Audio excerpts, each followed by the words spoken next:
Good morning, dear children. Today we are going to study the chapter Subject-Verb Agreement. Lesson 18. It is given on page number 71 of your book. Subject-Verb Agreement. First of all, we should know what is a subject. A sentence is having two parts, subject and predicate. You have studied in the first chapter about this term. Sentence is having two parts, subject and predicate. Subject is the person, animal or thing we speak about.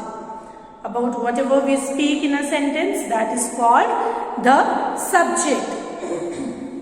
What is verb then? Verb expresses the action or state of being. Like run, jump, play, these all are the action verbs. Then verbs which expresses the state of being are is, am, are, was, were. These all are the verbs expresses state of being. So agreement means the verb should be according to the subject. That is called the agreement, subject-verb agreement. Verb should agree its subject in person and number. Clear? Verb should agree with its subject in person and number. Dear children, a verb must agree with its subject. Clear? If a subject is singular, we use singular verb. Clear? If the subject is plural, we use plural verb. Singular subject requires a singular verb and a plural subject requires a plural verb. That is called the agreement.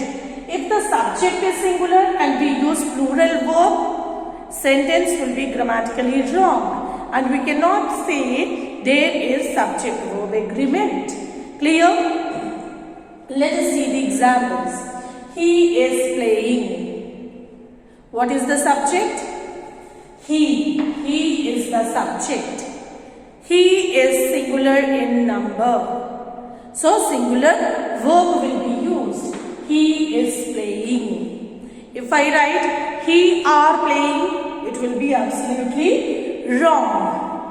Next sentence, they are playing. What is the subject? They is the subject and they is plural in number. Clear? It is plural in number. So we use the plural word are with it. Clear? They are playing. This is called the subject-verb agreement. We should use the verb according to the subject.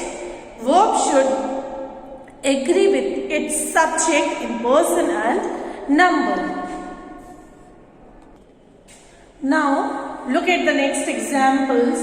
Dear children, the sentence is given, the bird flies. What is the subject?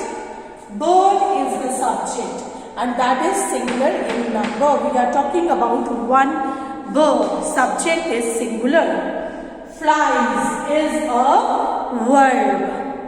Clear? Flies is a verb. Dear children, in simple present tense, the main verb, when the subject is singular subject, with singular subject we use S or ES form of the verb. Clear? We use S or ES form of the verb. And with plural subjects,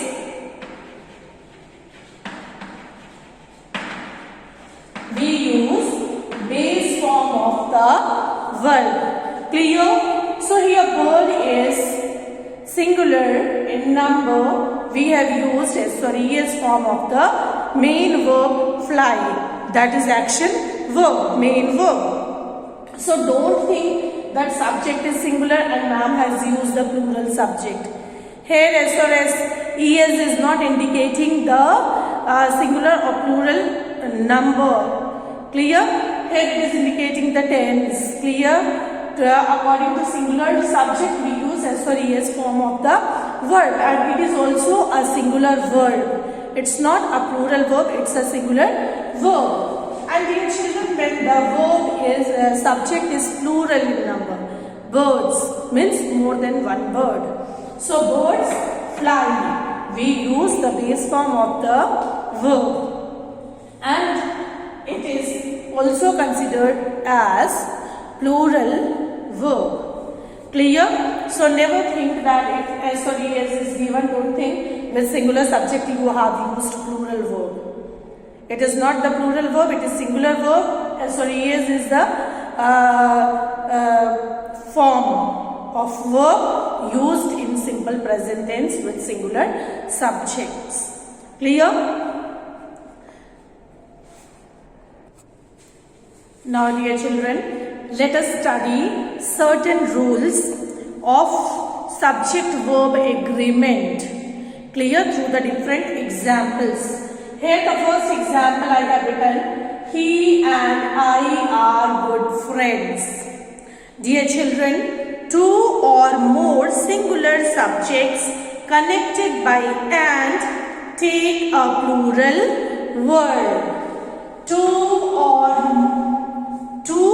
singular subjects. He and I are two singular subjects here. Clear? And they are joined by using the conjunction and. Clear? We are connected by and. He and I. When two singular subjects are connected by and, we use the plural word. We use the plural verb. Clear? Here are is plural verb. According to I, we will not use here am, or according to he, we will not use here is. Clear? These two singular subjects are connected by and, so we use the plural subject. Come on the next rule. Slow and steady wins the race. Dear children, if two subjects joined by and represents one idea, when two subjects, slow and steady, there are two subjects and they are joined by and, slow and steady, and they represents one idea. Clear? Slow and steady represents one idea. We use the singular word. We use the singular verb. With action verbs, I told you with action verbs in present tense, we use SOS form when the subject is singular. That is considered as singular verb. Clear? Here, two subjects join together by using conjunction and, so we use the singular subject. Got it? Because here both the subject represents one idea. If they are not representing one idea, we will use plural verb. Clear? Then the next is every boy and every girl was terrified. Every boy and every girl was terrified. If two singular subjects joined by and are preceded by each and every, the verb is singular. If two singular subjects, one is boy, another one is girl. Two singular subjects, they are joined by and. Two singular subjects, they are joined by and both are preceded by either each or every. Either each or every. Here in this sentence, both the subjects are preceded by the word every. We use the singular word. Here we use the singular verb. When two singular subjects joined by using the conjunction and preceded by every or each or every, we use the singular verb. Next is either Rita or Geeta is to blame. Dear children, when two or more singular subjects connected by or, nor, either, neither. You know, either or, neither nor, these are the conjunctions, isn't it? And with either we use or, with neither we use nor. So, when two singular subjects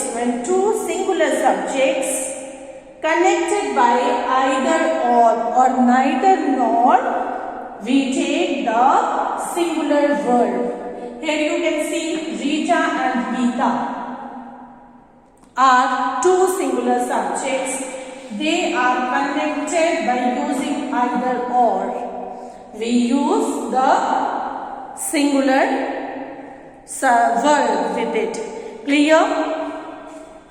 Another one is either the farmer or the workers are out in the farm. Here you can see again the farmer and workers. Farmer and workers.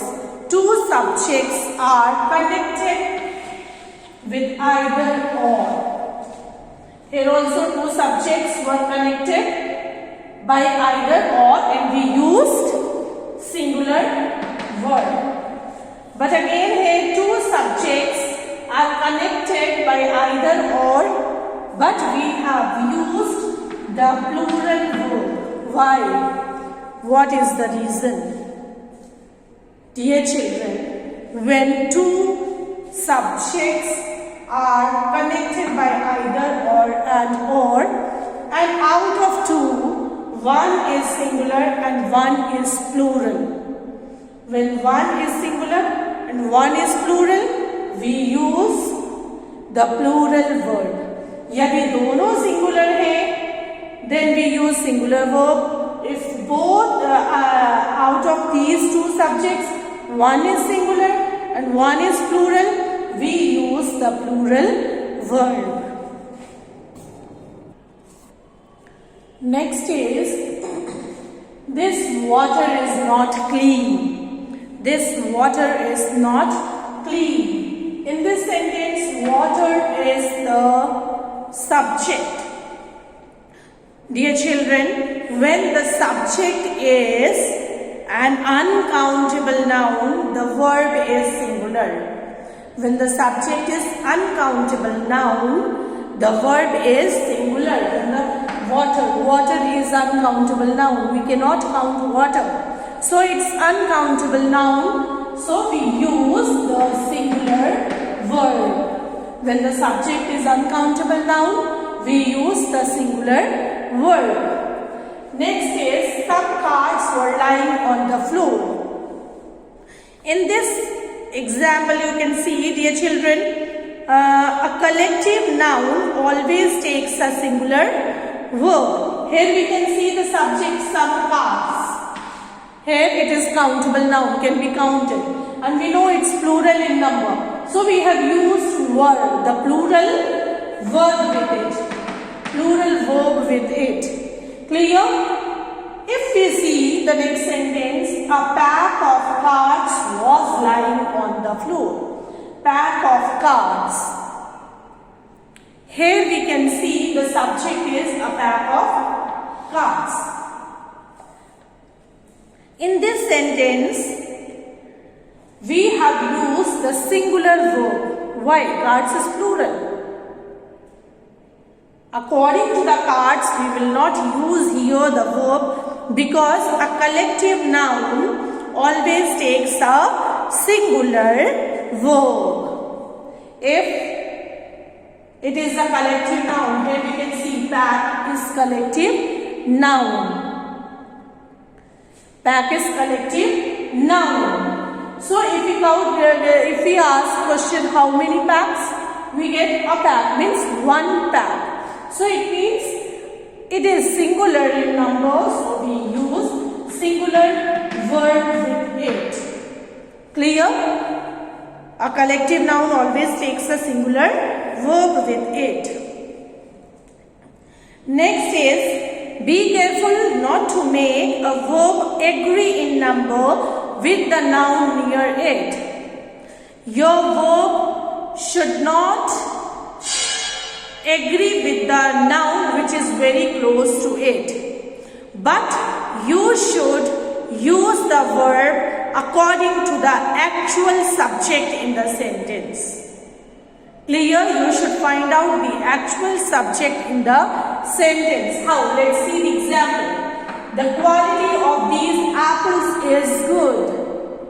The quality of these apples is good. Yes, is a verb. Very near to this verb, the noun is apples. That is given in plural number. But as it is in plural number, we don't write the plural verb here. Because the actual subject of this verb is quality. What is good? Quality is good. Clear? What is good? Quality is good. So the actual subject is here quality, and that is singular in number. That is why we have used singular verb. Never use the verb according to the subject which is very close to it, which is very near to it. Next is some nouns which are plural in form but singular in meaning take a singular verb. For example, physics. Physics. Here we can see its form is plural. Mathematics. When we say mathematics, physics, they show the plural form, but their meaning is singular, but meaning is singular. So we use a singular verb with them. Physics is not a boring subject. We don't say physics are not, mathematics are not. Though their forms are plural, but their meanings are singular. So accordingly we use the singular verb. So dear children, these were the different rules for subject-verb agreement. I hope you understood. Go through your book nicely, revise it twice, and try to understand it. Thank you.